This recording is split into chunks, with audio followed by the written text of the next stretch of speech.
how do you think about paid acquisition, and how has that changed as you've grown as a CEO, right? Because I know that's been a big part of how you guys have grown so fast.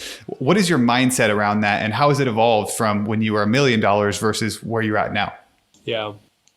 I mean, the early days, I wrote the first ads. I built the first version of the website. Everything was still, even though I had built and sold businesses before, I always tell this story. I could have went at it and said, let me take $1 million and let me hire all the best people from day one. And it was still that same approach. And still today, I take that same principled approach when it's applicable. And in Snow's case, kind of taking that approach and saying, I'm going to figure out, I had a media buying background, so it was right up my alley. But what I realized was that partners I'd worked with before, brands that I'd built before, et cetera, the ones that grew the fastest were the ones that resonated well with the audience. They worked really well. The product itself, efficacious, no matter the space. There was a strong before and after element, so the product works. It's something that had enough margin that you could acquire direct to consumer and spend some money on the marketing and advertising so that you can get the word out like every brand does, but also accessible enough, because it's not a $2,500 Louis Vuitton briefcase that maybe you make for $200 or $300. I don't have $2,000 to acquire the customer.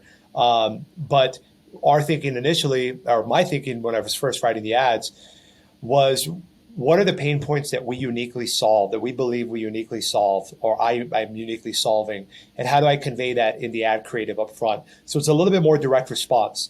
So direct response is, I'm just making this up. This is water with fat burner in it, right? And it's direct response, and it's like struggling with those love handles, and it's a little bit more direct, whereas people get to know that your product works, and they go, dude, you don't have to sell us that hard. We know Snow works.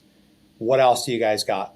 And so it takes time to get there. We found that early on it was, Facebook costs were lower and all this stuff, and we were able to acquire customers very quickly, and we were also able to do it efficiently. But what happens over time is we had a time period in our company where we were too heavily positioned on Facebook and Instagram, that if Facebook and Instagram were to shut off, like we have case studies with them, we're good, everything's great. But I'm just saying, if Facebook as a company somehow disappeared, that would obviously cause a huge hassle and be a detriment to our business. So we started to diversify about a year and a half, 2 years ago. We started to diversify traffic channels. Obviously we started to dip our toe into retail almost 2 years ago. We started to diversify a bit. And then we've also strengthened our owned media. We have, about 1 million customer records that if customers who have bought from our Shopify store, from our different online placements, where we have all that data. So the more customers we get, the better we are at acquiring. And that's also our DNA. So I come from a media buying, customer acquisition background. So we felt like we already had a really strong advantage in that area. And now what has happened is, it was in the beginning, Snow resonated so well early on that it was like, spend as much as we can, as much inventory we have, and just keep acquiring those customers. And then over time, as we built a team and we built departments and we've worked with agencies and we've internalized some things, we've added more products to the catalog.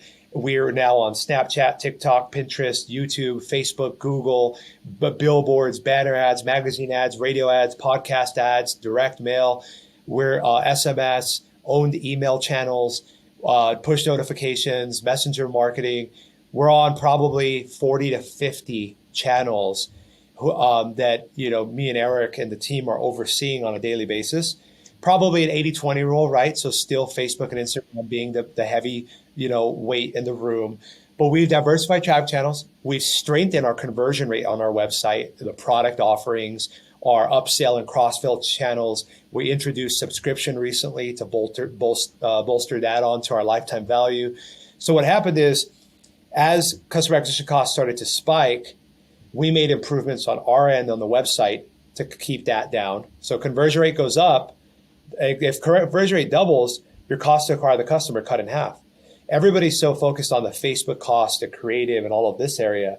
We're looking at what's our upsell, cross-sell, downsell, how are we offering subscription to customers, all of this. We focused on that side. That was probably the biggest improvement we've done in the last 18 months. And to a lot of Eric and his team's approach on our side of really looking at email. We own our email channels. It's a multi-million-dollar channel for us. SMS is a multi-million-dollar channel for us. We pay $0 to acquire those customers again. They're already our customers. So we kind of had to cross the chasm of like higher customer acquisition costs, almost eroding our margin. Then our site improves. And now we're at a point where we look at Snapchat spend compared to TikTok spend, compared to Facebook spend, compared to Google spend.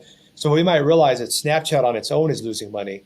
But when we spend more on Snapchat to break even, Facebook is much more profitable. So on a Google Excel sheet, we can see day by day how every channel spend is affecting the entire funnel. Because if you look at it, Facebook, Google, you go, Facebook 2 times ROAS, and you go, Google 8 times ROAS, because it's all branded searches. And you go, okay, there's all my money. In reality, there are a lot more touch points that we can hit.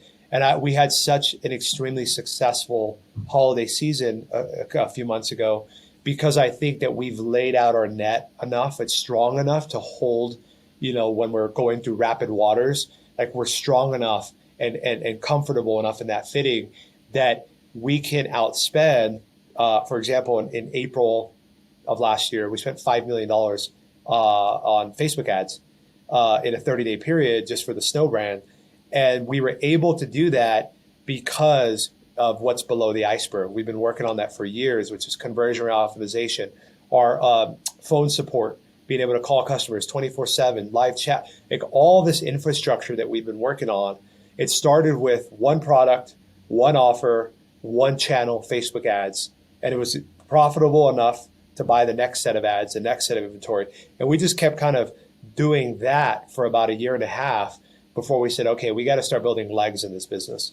I love hearing that. I think it's important for people from the outside looking in, when they just see the end result, they don't see like all the work that you put in on the website, all this consistent like pressure over time. My friend Drew Sanaki says like success in e-commerce is pressure over time, right? You just continue to work and grind and grow forward, and all those things come together, and then you're able to outspend your competition and dominate.